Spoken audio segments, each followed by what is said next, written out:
नमस्कार दोस्तों, आशा रखता हूं कि आप और आपके परिवार वाले स्वस्थ और सुरक्षित होंगे। दोस्तों, अकाउंट सब्जेक्ट के अंदर इस वक्त हम लोग स्टडी कर रहे हैं हमारा chapter accounting from incomplete records, जिसको कि सिंगल एंट्री सिस्टम के नाम से भी जाना जाता है। और इस चैप्टर के आज के इस स्पेसिफिक सेशन के अंदर हम लोग डिस्कस करने वाले हमारा टॉपिक एसरटेनमेंट ऑफ प्रॉफिट और loss using capital comparison method या फिर स्टेटमेंट ऑफ अफेयर्स मेथड। क्या है हमारा टॉपिक, ध्यान से समझ लीजिए। ascertainment of profit or loss using capital comparison method, या तो फिर इसको कहा जाता है स्टेटमेंट ऑफ अफेयर्स मेथड। अभी इसके लिए आपको यह पता होना चाहिए कि स्टेटमेंट ऑफ अफेयर्स क्या होता है। तो इसके आगे वाले सेशन के अंदर मैंने आपको यह पूरा स्टेटमेंट ऑफ अफेयर किस तरह से बनता है, उसका पर्पस क्या है बनाने का, क्या चीज हमको ढूंढनी होती है, ये सब मैंने इसके पहले वाले सेशन में आपको समझाया है। अगर आपने वो सेशन ना देखा हो तो सबसे पहले स्टेटमेंट ऑफ अफेयर्स वाला वीडियो हमारी साहस एप्लीकेशन से देख लीजिए, और इसके बाद हम इसका जो नेक्स्ट स्टेप होता है that is ascertainment of profit and loss using this statement of affair method या कैपिटल कंपैरिजन मेथड स्टडी करेंगे। तो देखिए यहां पर क्या कहा है, following steps are to be followed, following steps are to be followed for ascertainment of profit or loss and also for preparation of balance sheet by capital comparison method, जिसमें सबसे पहला स्टेप क्या है, तो first of all prepare opening statement of affairs, जिसका purpose क्या होता है, टू फाइंड ओपनिंग कैपिटल। सबसे पहले हमको ओपनिंग स्टेटमेंट ऑफ अफेयर्स बनाना पड़ेगा जिससे कि हमको ओपनिंग कैपिटल मिले। स्टेटमेंट ऑफ अफेयर्स में क्या होता है, असेट्स लिखी जाती है, लायबिलिटीज लिखी जाती है, असेट में से लायबिलिटी को माइनस करेंगे तो जो डिफरेंस मिलता है वो कैपिटल होती है। अब सारे ओपनिंग बैलेंसेस लेंगे पहले तो ओपनिंग कैपिटल मिलेगी, इसी तरह से फिर क्लोजिंग बैलेंस लेंगे and closing statement of affairs बनाएंगे to find out closing capital. तो ये दोनों ही स्टेप ऑलमोस्ट सिमिलर होंगे। पहले वाले स्टेप में सारे के सारे ओपनिंग बैलेंस हम लेंगे असेट्स एंड लायबिलिटीज के, and closing statement of affairs में हम लोग closing balance of assets and liabilities लेंगे to find out closing capital. Then third step, जिसमें क्या करना है, प्रिपेयर स्टेटमेंट शोइंग प्रॉफिट और loss as per specimen given in below, जो कि हम लोग अभी डिस्कस करेंगे। मेन चीज क्या है, स्टेटमेंट ऑफ प्रॉफिट और लॉस बनाएंगे to find out net profit और लॉस विथ एडजस्टमेंट्स। एडजस्टमेंट की एंट्रीज के बाद हमको फाइनल नेट प्रॉफिट या लॉस क्या मिलेगा ये जानने के लिए हम लोग बनाएंगे statement of profit and loss. And last, जो कि अगर यहां तक ही आपका एग्जांपल है तो यहां पर आपकी चीज खत्म हो गई। अगर बैलेंस शीट भी बनाना है then prepare balance sheet after considering adjustment और एनी रेक्टिफिकेशन और चेंजेस। तो बैलेंस शीट भी अगर आपको एग्जांपल में बनाने के लिए कही है तो बैलेंस शीट भी बनाएंगे। तो 4 स्टेप में हमारे सम सॉल्व किए जाएंगे। सबसे पहले हम लोग बनाएंगे opening statement of affairs to find out opening capital, then closing statement of affairs to find out closing capital, then third statement of profit और loss, and finally balance sheet. तो अभी हम लोग स्टेटमेंट ऑफ अफेयर्स का format तो already discuss कर चुके हैं, जिसमें मैंने पहले भी बताया कि ओपनिंग स्टेटमेंट ऑफ अफेयर्स में सारे के सारे ओपनिंग बैलेंस लेंगे असेट एंड लायबिलिटी के, and closing statement of affairs में सारे के सारे क्लोजिंग बैलेंस लेंगे। अभी हम लोग मेन इसके ऊपर बात करेंगे जो कि इस सेशन में हमको डिस्कस करना है, statement of profit and loss. तो देखो इसका फॉर्मेट किस तरह से होता है दोस्तों, तो देखिए पहले ध्यान से समझ लीजिए और फिर आप अपनी नोटबुक में बनाओगे। तो सबसे पहले टाइटल दिया जाएगा statement showing profit and loss of Shri, जो भी नाम आपको दिया होगा वो नाम लिखेंगे एग्जांपल में। फॉर एग्जांपल यहां पर मैं मेरा नाम लिख रहा हूं, आप लोग अपनी नोटबुक में लिखोगे तो अपना नाम लिखोगे। For the year ended on, जो भी आपको ईयर दिया होगा वो ईयर यहां पर लिखोगे, ठीक है। तो टाइटल लिखेंगे यहां पर स्टेटमेंट शोइंग प्रॉफिट और loss of Shri Bhavin for the year ended on 31 मार्च 2024। फिर यहां पर जो टेबल होगा वो normal P and L account जैसा नहीं बनाना है कि सर पेज को बीच में से फोल्ड कर दिया, left side debit right side credit, जी नहीं, बिल्कुल नहीं। यहां पर आपको 3 कॉलम बनाने होंगे। सबसे पहला पर्टिकुलर का, देन अमाउंट के लिए इनर कॉलम, एंड ये मेन अमाउंट का आउटर कॉलम। तो पर्टिकुलर अमाउंट रुपीस, इस तरह से आप टेबल ड्रॉ करोगे। टेबल में शुरुआत जो है दोस्तों वो की जाएगी क्लोजिंग कैपिटल से, ठीक है। क्लोजिंग कैपिटल अगर एग्जांपल में डायरेक्टली दे दिया तो ठीक है, नहीं दिया होगा तो क्लोजिंग स्टेटमेंट ऑफ अफेयर से मिला होगा। ठीक है, क्लोजिंग स्टेटमेंट ऑफ अफेयर्स बना के हमको ये क्लोजिंग कैपिटल मिली होगी। ठीक है, अभी देखो नॉर्मली आप फाइनल अकाउंट के एग्जांपल याद करो तो उसमें बैलेंस शीट में हम लोग ओपनिंग कैपिटल लिखते थे, उसके अंदर इंटरेस्ट ऑन कैपिटल है या नेट प्रॉफिट है उन सबको ऐड करते थे।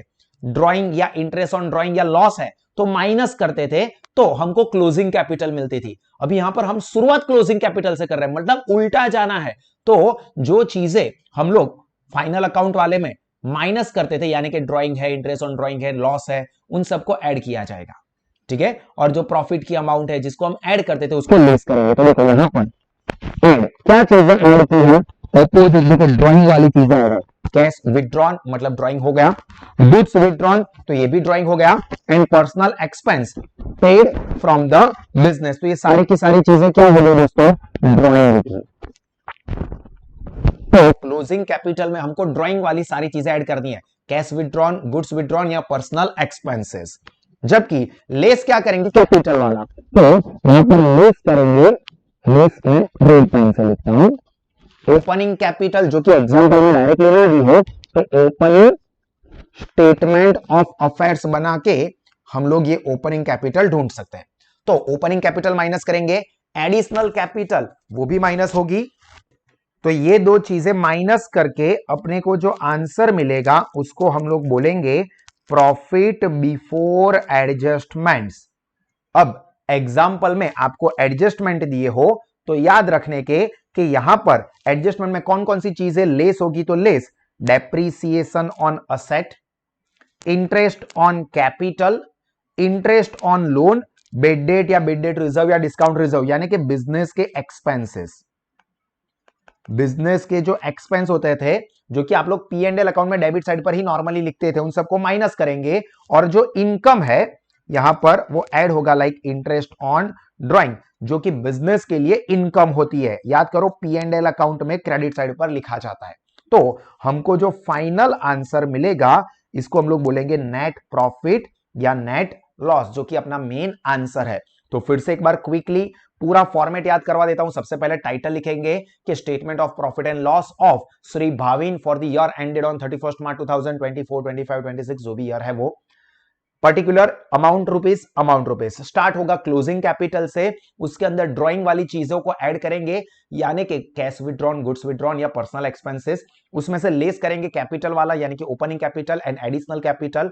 तो हमको जो बैलेंस मिलेगा उसको हम लोग बोलेंगे प्रॉफिट बिफोर एडजस्टमेंट्स। और फिर आपको एडजस्टमेंट्स आएंगे, एडजस्टमेंट के अंदर सारे के सारे एक्सपेंस वाले जो एडजस्टमेंट्स है उसको हमें लेस करना होगा, जैसे कि यहां पर डेप्रीसिएशन ऑन असेट्स हो गया, interest on capital, interest on loan, दो इंटरेस्ट है, एंड बेड डेट रिजर्व या डिस्काउंट रिजर्व। चार चीजें खास आपको याद रखनी है, डेप्रीसिएशन, फिर दो इंटरेस्ट वाले, interest on capital, interest on loan, and last में बेड डेट रिजर्व या डिस्काउंट रिजर्व। और ऐड क्या करेंगे, इंटरेस्ट ऑन ड्राइंग। तो अपने को जो फाइनल अमाउंट मिलेगी उसको हम लोग बोलेंगे नेट प्रॉफिट और लॉस। क्लियर? तो ये मेन चीज, अपना टेबल खत्म हो गया। सिर्फ जानकारी के लिए ये हम लोग डिस्कस कर लेते हैं। फॉलोइंग पॉइंट्स में be consider to give adjustments effect, जो कि हमने ऊपर लिस्ट में देख लिया और इन सबके बारे में आप लोगों को जानकारी है ही, बट फिर भी मैं यहां पर आपको क्विकली ये चीजें याद करवा देता हूं, समझा देता हूं।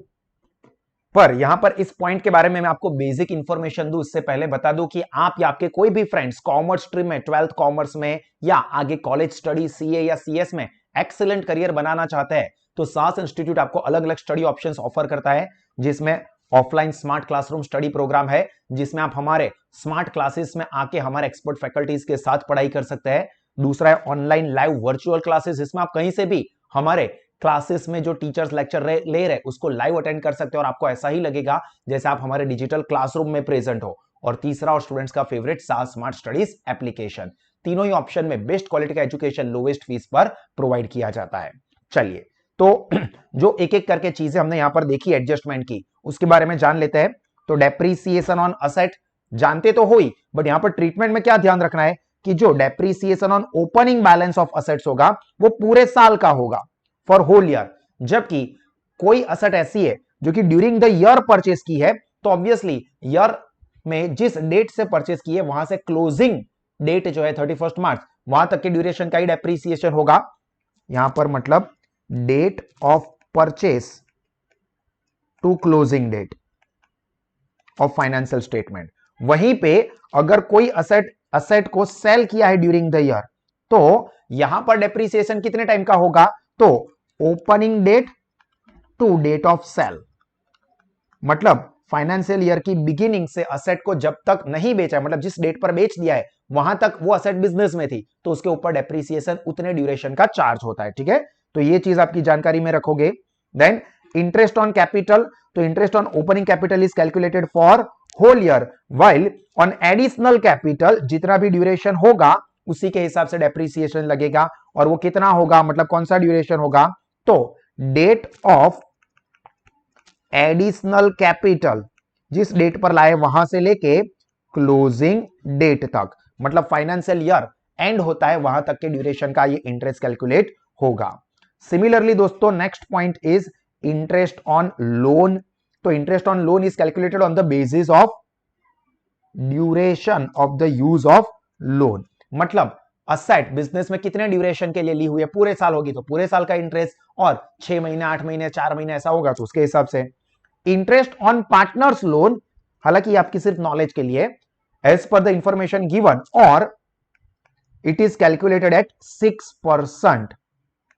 अभी ये जो है ना दोस्तों, ये आपको पार्टनरशिप के फाइनल अकाउंट्स जब पढ़ेंगे, पार्टनरशिप के अकाउंटिंग्स, वहां पर आएगा कि ये 6% क्यों है, उसका लॉजिक क्या है, ये पार्टनरशिप वाले चैप्टर्स में मैंने आपको डिटेल में समझाया है। हालांकि यहां पर आपको पार्टनरशिप नहीं आएगा, तो आपको ये याद रखना है कि लोन का इंटरेस्ट रेट आपको एग्जांपल में दिया होगा, और वो जितना इंटरेस्ट रेट होगा उसके हिसाब से उस ड्यूरेशन का इंटरेस्ट हम कंसीडर करेंगे। Same is the case with interest on drawing. तो interest on drawing is calculated as per information given, और पीरियड, कौन सी डेट पर ड्राइंग किया है वहां से लेके डेट ऑफ ड्राइंग से date of drawing to closing date of financial year. Then bad debt और बेड डेट रिजर्व या डिस्काउंट रिजर्व, तो इसकी इंफॉर्मेशन आप ध्यान रखना, फाइनल अकाउंट में जो आप ट्रीटमेंट देते थे ना उससे ऑपोजिट होने वाला है यहां पर, या आप सिंपली ऐसा भी कर सकते हो जो बैलेंस शीट में करते थे उसके हिसाब से आप कंसीडर कर सकते हो। देखो डेटर के क्लोजिंग बैलेंस से शुरुआत होगी, ये ध्यान रखना, क्लोजिंग बैलेंस से शुरुआत होगी, इसमें लेस करेंगे हम लोग बेड डेट, लेस करेंगे bed debt reserve, and less करेंगे डिस्काउंट रिजर्व भी। तीनों ही चीजें अपने को क्या करनी है, लेस करनी है, क्योंकि ये तीनों के तीन एडजस्टमेंट के है। ठीक है, यहां पर P&L में जो हम लोग फाइनल अकाउंट सीख रहे थे उस वक्त P&L अकाउंट में जो हम इफेक्ट दे रहे थे वो नहीं करना है, यहां पर आप बैलेंस शीट में असेट साइड पर डेटर्स में जो इफेक्ट दे रहे थे वही चीज यहां पर फॉलो करनी है कि डेटर पर, यहां पर बस ये ध्यान रखना है कि डेटर का कौन सा बैलेंस लेना है आपको, क्लोजिंग बैलेंस, उसमें से माइनस होगा बेड डेट, माइनस होगा बेड डेट रिजर्व, माइनस होगा डिस्काउंट रिजर्व, तो आपको मिलेगी अमाउंट नेट डेटर्स की। क्लियर दोस्तों, तो यहां पर हमारे आज के सेशन का जो मेन कंपोनेंट था ये statement of profit and loss, ये कंप्लीट हुआ। इसको दोस्तों आप समझ के अपनी नोटबुक में प्रॉपरली ड्रॉ कर दीजिए, और इसी तरह के और एक्स्ट्राऑर्डिनरी एजुकेशन कॉमर्स स्ट्रीम के किसी भी कोर्स में आप या आपके फ्रेंड्स लेना चाहते हैं तो साहस इंस्टीट्यूट का बेनिफिट आज ही ले सकते हैं। दोस्तों हमेशा मुस्कुराते रहे, सीखते रहे, आगे बढ़ते रहे। This is me Bhavin signing off.